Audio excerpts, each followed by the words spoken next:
The boxcar doors ground open at twilight, releasing prisoners into air so cold it felt like breathing shards of glass. German soldiers stepped onto the Texas platform with the careful movements of men who'd learned that survival meant conserving energy, revealing nothing. They'd crossed an ocean as cargo, been processed through facilities where their identities compressed into numbers and file folders, and now stood at the threshold of captivity in a land they'd been trained to despise. The blankets waiting on their bunks looked like insults made textile. Carl Weiss noticed them first, holding one up to the fading light with an expression that mixed disbelief and contempt. The fabric caught the last rays of sun, appearing almost translucent, weightless as a child's bedsheet. Around him, other prisoners began examining their assigned bedding with growing amusement that quickly sharpened into mockery. These weren't the heavy wool blankets German soldiers knew, the kind that smelled of smoke and sweat, and held warmth like stone holds heat from sun. These American offerings felt insubstantial, almost apologetic, as if the captors couldn't even be bothered to provide proper protection against the elements. The laughter started quietly but built quickly, fed by shared experience and the human need to find superiority wherever possible when everything else has been stripped away. One man held a blanket against his leg and slapped it theatrically, the sound echoing through the barracks like applause for a particularly good joke.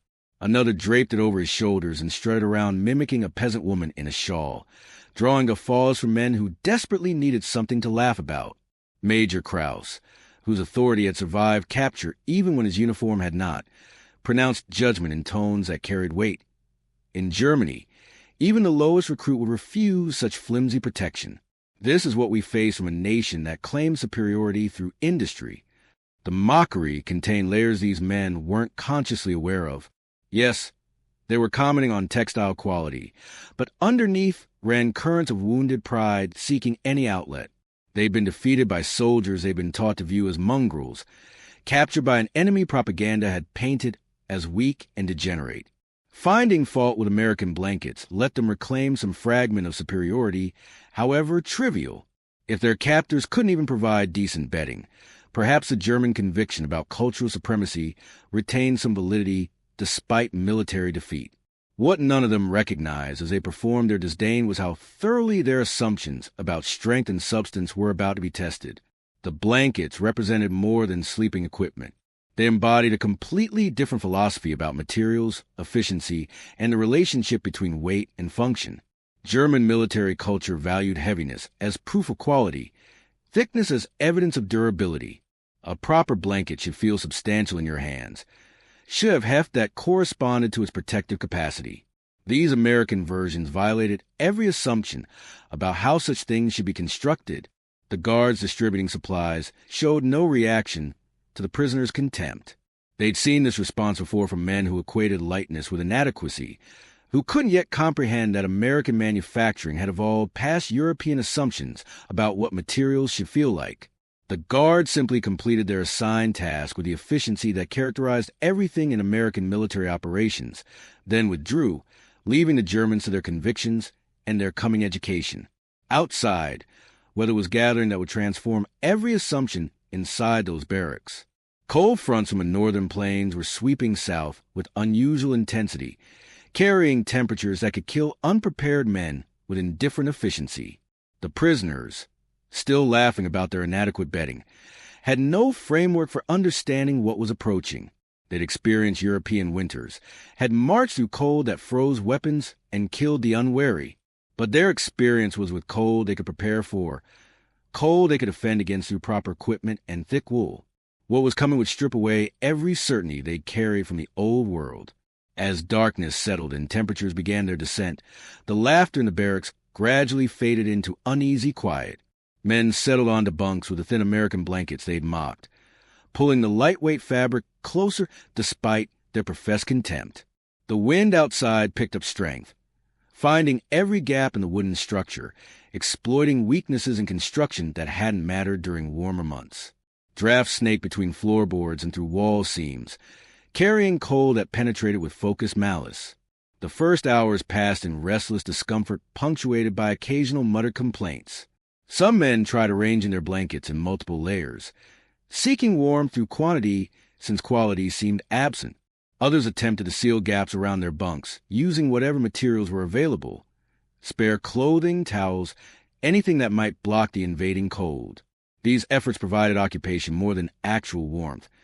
Gave men something to do besides acknowledge their growing vulnerability. Sergeant Otto Rice, who'd boasted earlier about German textile superiority, found himself reassessing his position with every degree the temperature dropped. The blanket he dismissed as peasant cloth was now pressed tight against his body, tucked carefully around edges to prevent any heat loss. He could feel warmth collecting beneath the fabric, his body heat being trapped and reflected back with surprising efficiency. This shouldn't be possible with materials so thin, yet evidence contradicted his certainties. The blanket was working despite violating every principle he'd learned about proper cold weather equipment. By midnight, the barracks had transformed into a space where pride struggled against physical reality.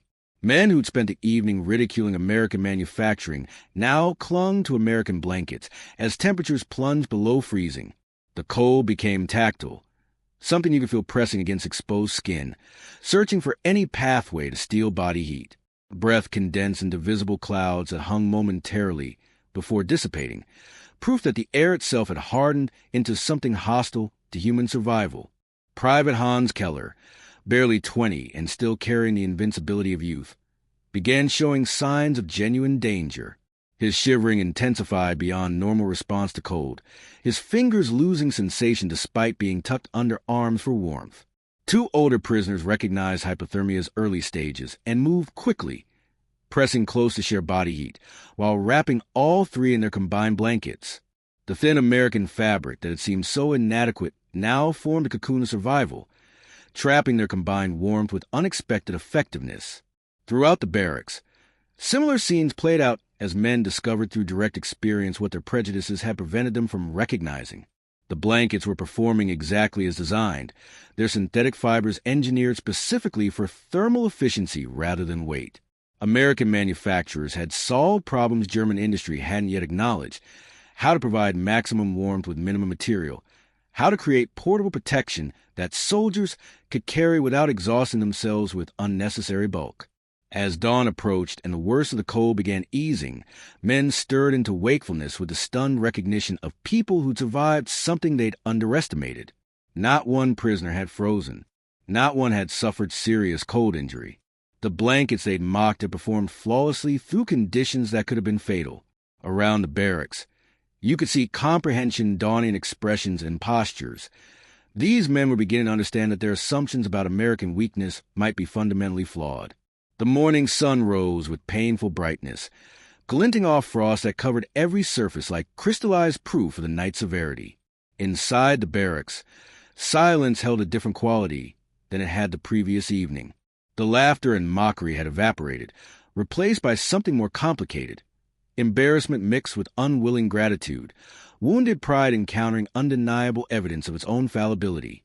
Men examined the blankets they'd spent the night, clutching with new attention, trying to understand how something so light could have been so effective. Captain Walter Mills, the American supply officer, hadn't intended to lecture prisoners about textile engineering. But when a curious guard asked about the unusual blankets, his explanation carried to German ears that were suddenly receptive. The fabric wasn't wool at all but synthetic fibers, rayon blended with other materials, specifically designed for military use. American factories had perfected manufacturing processes that could produce these blankets by the hundreds of thousands, with single facilities outputting more each month than entire European countries managed in years. The numbers, when they filtered through to the prisoners, carried implications more devastating than any battlefield defeat. 250,000 blankets from one factory in 1 month. That kind of production capacity spoke to industrial infrastructure beyond anything Germany had achieved even during peacetime, let alone while fighting a multi-front war. Major Krause, who'd so confidently compare American cloth unfavorably to German wool, sat quietly processing this information with the expression of someone whose worldview was cracking along previously invisible faults. More details accumulated through conversations with guards and observations of camp operations. The blankets weren't luxury items carefully rationed to essential personnel. They were standard issue, mass-produced commodities distributed with the same casualness Americans showed toward all manufactured goods. Prisoners received them not as rewards or special considerations, but simply as baseline supplies that any facility housing people would naturally provide. The abundance was so complete it seemed almost careless, as if America manufactured blankets the way other nations manufactured simple tools. Endlessly, efficiently, without particular thought about scarcity. For men who'd lived through years of rationing, who'd watched German industry struggle to meet basic needs even before the war intensified, this glimpse into American production capacity was psychologically destabilizing. One prisoner, writing surreptitiously in a concealed notebook later confiscated during a routine search, tried to process his confusion. If they can afford such generosity toward prisoners they could have left to freeze, what resources do they direct toward their own soldiers? What kind of war machine possesses industrial capacity so vast that equipping captives doesn't represent meaningful expense? The blankets became physical evidence of a truth many prisoners had refused to acknowledge, that Germany had entered conflict against an opponent whose advantages went far beyond troop numbers or temporary tactical superiority. America's strength was systemic, rooted in manufacturing infrastructure that could outproduce Axis nations combined. Every blanket represented this reality in tangible form, a soft textile manifestation of hard industrial facts that German propaganda had carefully obscured or dismissed. Some prisoners retreated into denial, insisting the blankets must be somehow exceptional, that America couldn't possibly maintain such production across all military needs. But evidence kept accumulating against these rationalizations. Guards mentioned trains carrying nothing but textile supplies moving between camps. Stories circulated about American civilians donating additional blankets and quilts through Red Cross programs, supplementing military production with private generosity. The picture these details painted was of society whose abundance extended beyond military necessity into casual surplus. As evening approached and temperatures began dropping again, the prisoners faced their second night with the blankets they'd initially scorned. This time there was no laughter, no mocking comparison to superior German equipment. Men accepted the lightweight fabric with quiet acknowledgement, wrapping themselves carefully against a returning cold. The transformation in attitude was complete, but unspoken. Admitting they'd been wrong required more humility than pride would allow. Yet their actions demonstrated changed understanding more clearly than words could have managed. Lieutenant Weiss lay awake as darkness settled, the blanket tucked tight around his shoulders, and finally spoke what others had been thinking. Without these, half of us would be dead already. His words carried through barracks like confession, acknowledging not just the blanket's efficacy, but the broader implications of their existence. To admit American blankets had saved German lives required admitting American industrial capacity exceeded anything propaganda had prepared them for, that the enemy they'd been taught to despise possessed strengths their own nation couldn't match. The acknowledgement rippled through subsequent conversations as men began cautiously discussing their experience. Some framed it as isolated incident, exceptional circumstances that didn't invalidate general German superiority. Others recognized it as representative sample of larger patterns they'd been trained not to see. The debates were circular and unsatisfying because no comfortable interpretation existed.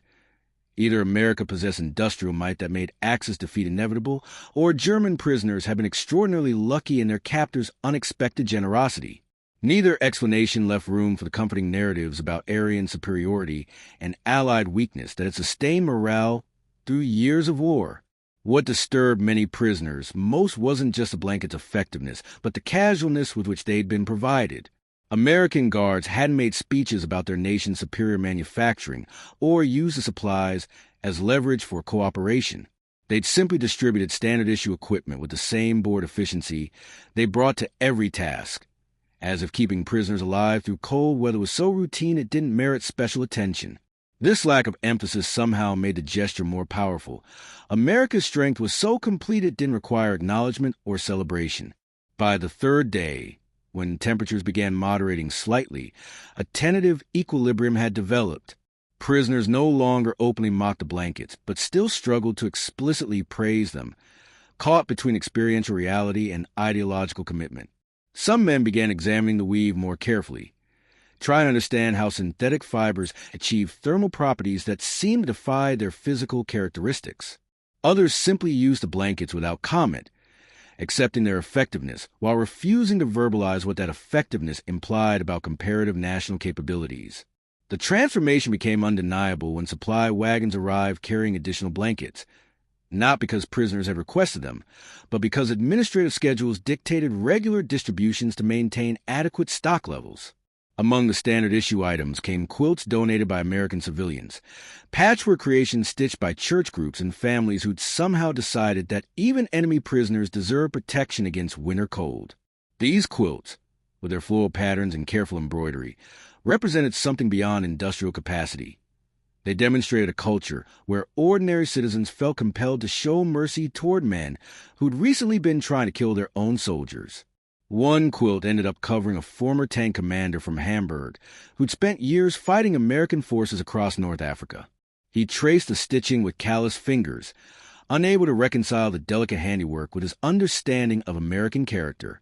Propaganda had painted these people as culturally bankrupt materialists without honor or compassion. Yet some American woman he'd never meet, had spent hours creating warmth specifically for people her nation was at war against. The cognitive dissonance was painful, forcing recognition that perhaps everything he'd been taught about the enemy might be as flawed as his assumptions about blanket quality.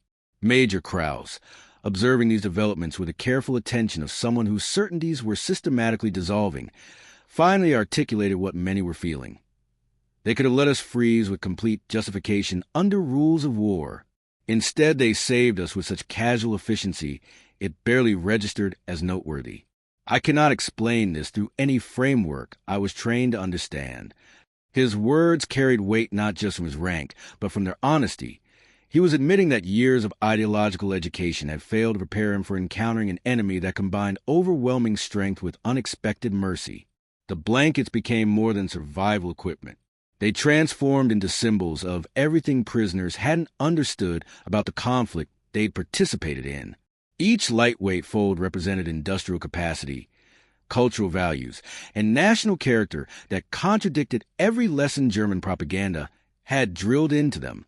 Accepting the blanket effectiveness required accepting that their entire understanding of comparative strength might be fundamentally mistaken, that perhaps Germany had been defeated not through temporary setbacks or tactical errors, but because they'd entered a contest against an opponent whose advantages were structural and insurmountable. As winter progressed and prisoners settled into camp routines, the blankets remained constant presence and constant reminder. Some men folded theirs with near ritualistic care each morning, as if precise arrangement could somehow contain or control the implications of needing them.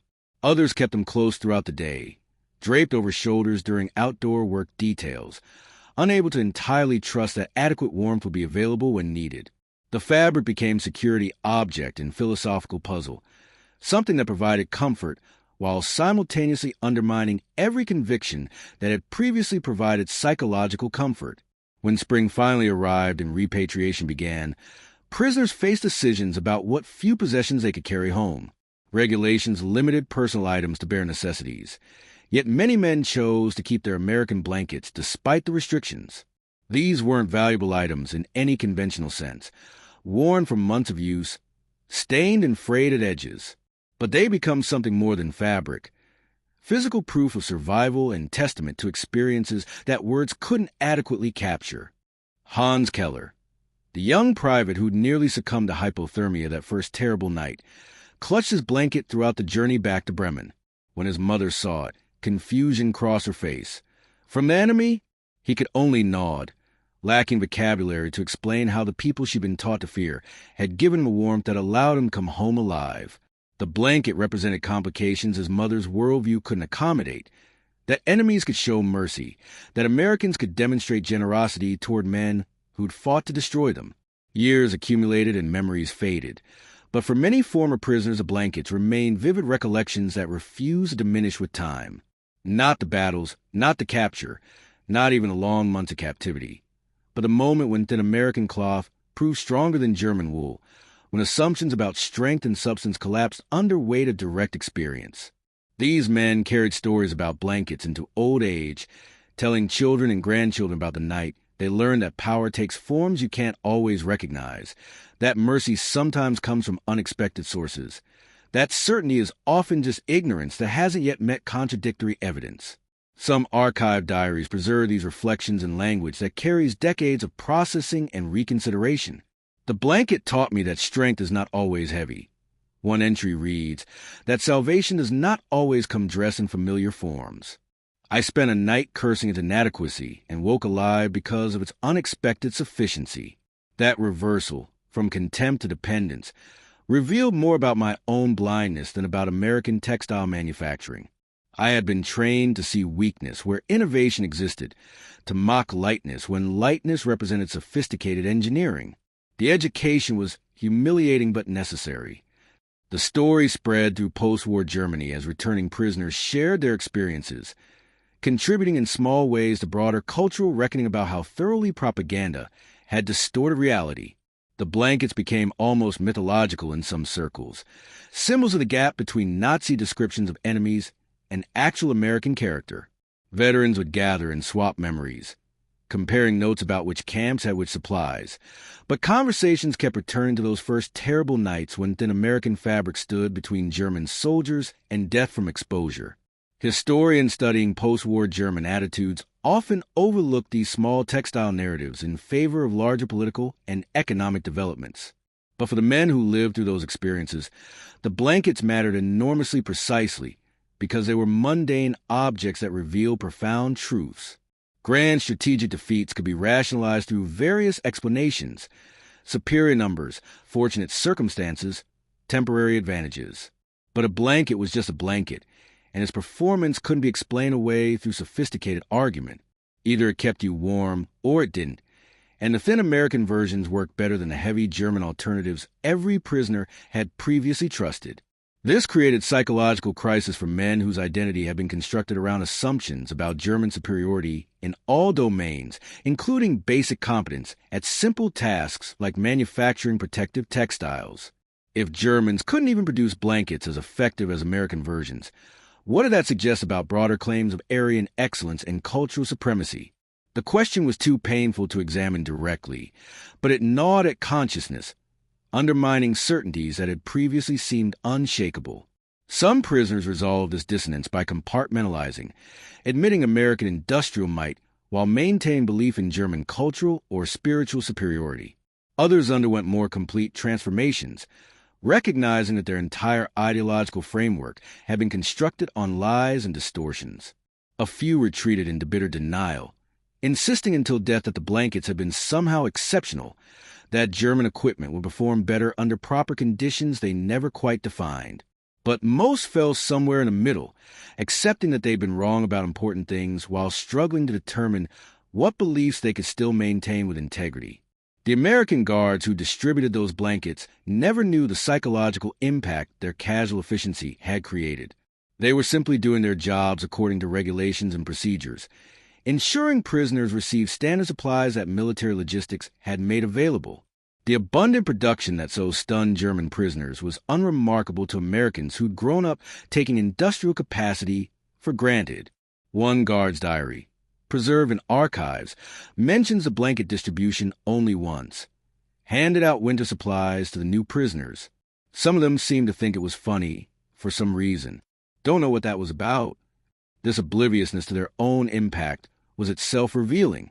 Americans didn't think blanket production was noteworthy because they inhabited a world where such abundance was baseline normal, where manufacturing thousands of items daily barely registered as impressive. To German prisoners emerging from a society where scarcity had become crushing reality, this casual plenty seemed almost supernatural, evidence of resources so vast they transcended European comprehension. The two populations existed in such different material realities that even basic objects carried completely different meanings. The blankets ultimately represented more than warmth or survival equipment. They became unintentional ambassadors, teaching lessons about American character and capacity that no propaganda could have conveyed as effectively. By simply being what they were, lightweight, effective, abundantly produced, freely distributed even to enemies, they communicated truths about industrial civilization and cultural values that would have been dismissed as boastful exaggeration if articulated directly. The fabric spoke louder than words ever could have, carrying messages in its very existence about the kind of nation that could produce such things in such quantities while fighting a global war on multiple fronts. In the end, history remembers wars through battles and treaties, through leaders and strategies, through victories and defeats recorded in official records. But for the men who huddled under thin American blankets during brutal Texas winters, history felt most real in those quiet moments when survival depended on something they'd initially scorned. The laughter that had filled the barracks that first evening faded completely, replaced by recognition that strength takes many forms, that assumptions can kill as surely as bullets, and that sometimes the most important lessons come wrapped in the most mundane packages. The blankets taught humility to men whose ideology had taught them pride, demonstrated mercy from enemies they'd been trained to view as merciless, and revealed industrial capacity that made German defeat inevitable long before battlefield losses confirmed it. These were hard lessons, unwelcome truths, but they were also undeniable because they'd been literally life-saving. And that combination, humiliation mixed with gratitude, wounded pride encountering necessary mercy, created psychological foundation for eventually rebuilding relationships between nations that had tried to annihilate each other. Not immediately, not easily, but gradually as thousands of small recognitions accumulated into larger understanding that perhaps yesterday's enemies might become tomorrow's partners if both sides could learn from thin American blankets in cold Texas nights.